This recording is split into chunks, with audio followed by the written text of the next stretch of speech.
Archaeologist Luke rides his scooter while ignoring all the calls from someone named Kasem.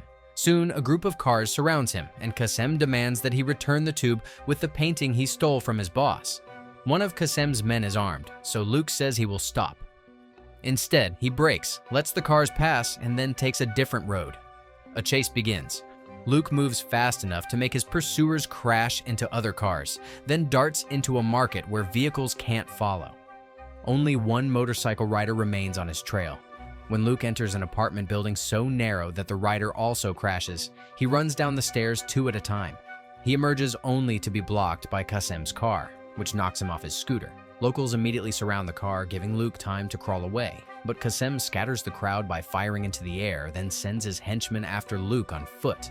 With a wounded leg, Luke flees under gunfire, calls his teammates to say he'll miss his flight, and they tell him to take the train instead. Crossing another market, Luke steals a vendor's food cart. Kasem follows in his car. Luke disconnects the cart, which crashes into Kasem's vehicle, shattering the windshield in flames. Kasem plows into traffic and gets surrounded by police as Luke escapes into the station. He jumps off his scooter, sprints after the train, and boards at the very last second. That night, he falls asleep in his seat and dreams he's in an ancient building where he finds and steals a golden mask. Waking up, he sees a woman named Esme sitting across from him. She explains her job is to recover unique paintings and that the men seated nearby work for her. Luke refuses to give her the tube containing the painting. Esme pulls a knife and a thug begins to strangle Luke from behind. Esme tries to kick the tube free. When Luke won't let go, she kicks him again, but he grabs her arm. She removes her jacket and walks away. Luke picks up a plate from a nearby table, smashes it over the thug's head, then headbutts him until he releases his grip. Now free, Luke tackles another henchman only for Esme to strike him once more before storming off. Luke then faces a third attacker before catching up to Esme. She defends herself with her knife and accidentally cuts the strap holding the tube. As they each hold an end of the strap, Luke dodges the flying knife and yanks the tube, sending Esme crashing into a bathroom, which he locks her inside. Luke climbs onto the roof of the train car, waits for a water tower to pass close enough, and tries to vault onto it, but he misjudges, falls through the roof of a small cabin, and calls his teammates to pick him up. Meanwhile, in London, Luke's sister Charlotte is in court discussing her divorce with her unfaithful ex-husband Harold and his lawyer. He demands full custody of their son, enraging Charlotte. Later, at the museum where she works as a curator, she's surprised to find Luke visiting. He claims he just wanted to see her, but Charlotte suspects he's in trouble. Luke suggests she join him on his adventures, as she once did with their father, but she reminds him she is now a mother and wants to keep her job. Luke then tells her one of the paintings is damaged. While she examines it, he steals another painting from the wall. The alarm blares, and the doors begin closing. Charlotte chases after Luke, demanding the painting back. Luke says he'll only return it if she jumps into his car. He speeds off, making risky turns to shake the police, then disappears into the back of a truck driven by his teammates Murphy and Depp. Charlotte recognizes them as part of their father's old team. As they drive, Murphy examines the stolen painting and says, "It's not the right one." Luke tells Charlotte she can return it later by sleeping it with a special spray. Moments later, Charlotte wakes alone on a park bench, realizes she's been left behind, and rushes back to the museum, where Inspector Yamal is investigating. He suspects Charlotte is helping Luke, but they discover the painting has been returned to its place. After work, Charlotte goes to pick up her son Thomas, but Harold refuses, having heard Charlotte is now a suspect. Furious, Charlotte confronts Luke and finds him with a wealthy man named Owen. Owen reveals he is dying of cancer and has hired Luke's team to find the Fountain of Youth, the only possible cure. Charlotte dismisses the fountain as myth.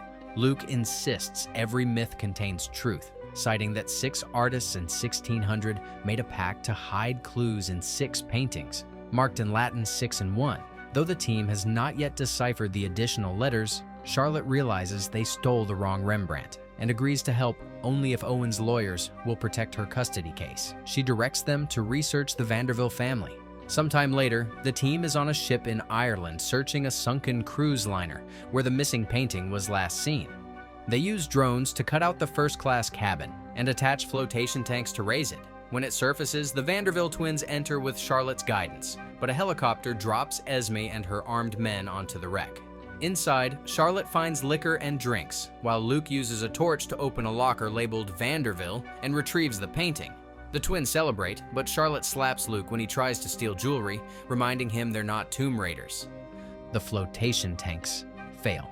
As the twins try to escape, Esme's team surrounds them, and gunfire erupts.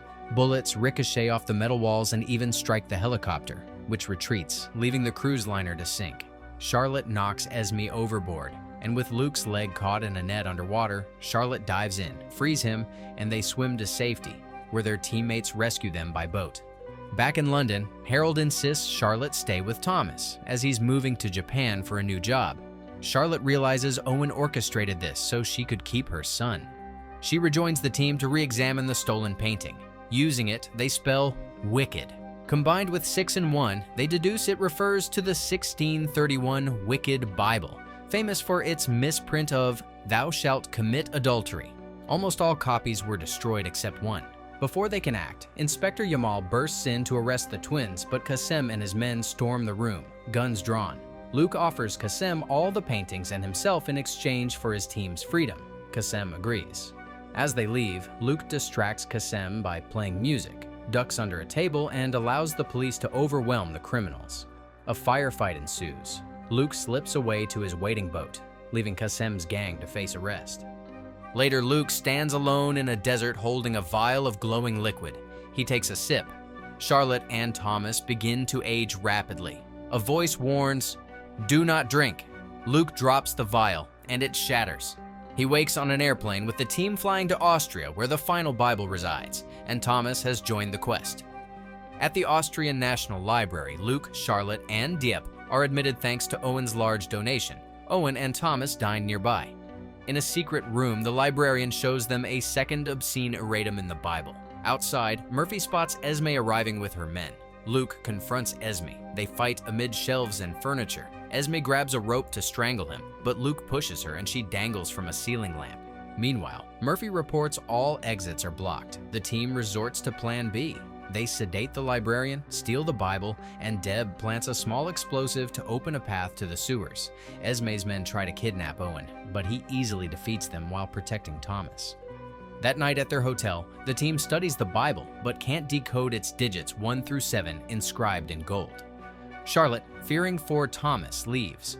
Thomas realizes the digits are musical notes and plays a melody that matches Water in the Desert, an ancient song honoring the 7 wonders of the ancient world. Mapping the 7 wonders and the painting's locations reveals the fountain must lie beneath the Giza pyramids. Outside Cairo, Esme receives a special key from the Protectorate leader to prevent the unworthy from drinking the water. At Giza, Luke shows Thomas advanced scans revealing hidden chambers beneath the pyramids. Charlotte notices Owen's security carrying many bags and protests the damage to the monument. Owen orders his guards to dig, dismissing the protests of a famous Egyptologist. Inspector Yamal arrives with police, is turned away, then returns with reinforcements. A firefight breaks out. The team locates a hidden passage leading to a chamber with a massive stone structure. Owen demands explosives, but the twins and Charlotte refuse. Thomas finds an ancient instrument, plays it, and activates pipes that shake the structure just enough for Charlotte to strike a gong. Sand forms supportive arcs, and Charlotte, using brute force, shifts the slab to reveal an elevator shaft. The team descends. Below, corridors inscribed with paradoxical warnings lead to a room with a tree of life carving. Charlotte inserts an amber statuette of the goddess Nanette into the carving, opening the wall. They enter a vast hall with a pool of luminous water, the true fountain of youth. Warnings state that one not ready for a blessing will receive a curse. Owen, impatient, forces Luke to drink. As Luke's blood drips into the pool, his hands glow and he sees both a youthful version of himself and visions of Charlotte and Thomas aging. He chooses not to drink, and the water heals his wound. Owen then drinks, and immediately ages in agonizing rapidity. Esme strikes another gong, sealing the chamber. The team races back up through closing passages and traps. Outside, Inspector Yamal must admit Owen was the true criminal. Esme, impressed by Luke's selflessness, kisses him on the cheek before departing.